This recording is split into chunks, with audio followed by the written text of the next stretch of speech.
What are you doing to bridge the trust deficit that brand Yes Bank is suffering from to shore up your deposit base? So I think the bank was facing this problem for quite some time. If you see, like from October 2019, the deposit starts moving out, and when the moratorium was imposed in March, then definitely there was a problem, and everybody was expecting that post moratorium the deposits would further go out. But I think at the same time, what we need to realize that this is a unique experiment where to save a financial institution. The Government of India, Reserve Bank of India, State Bank of India, and 7 other private sector lenders. They came together, they have put the capital, and the intention was very clear, the message was very clear that the system would not allow this bank to fail, and all supports would be given.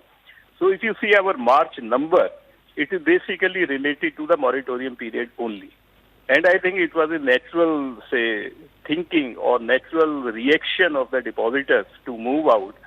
But what we are seeing that after post 31st March, the deposit outflow now has stabilized, and we are almost at the same position as of March 31st. What are you doing to support your capital ratios? I believe that you're in the market looking to raise nearly $2 billion. What is the status on that fundraising exercise, and who are you in talks with? Can you share names of the institutions and the investors that you're speaking to? What are their terms and conditions to make that investment? So, like if you see, our capital ratio has reached, because very aggressively we have made a provision of 74%, both on our loans as well as on the investment.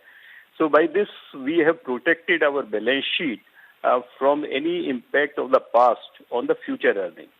So after making all those things, now we are tapping the market, and we are going for a, like you are rightly saying, a $2 billion capital raise, which would not only take care of our regulatory requirement, it would also take care of the growth for the bank for the next 3 years. And we believe that after raising $2 billion, there is no need for the bank to come back to market again, at least for next 3 years. There are large number of, say, international institutional investors who are interested in having a stake in Yes Bank. We have already appointed merchant bankers to take forward our capital raise things. Already discussion with the investors has started, and we are seeing very large interest. And it would not be proper on my part to, say, disclose the names of the investors, but we are hopeful that very soon we would be able to complete this exercise.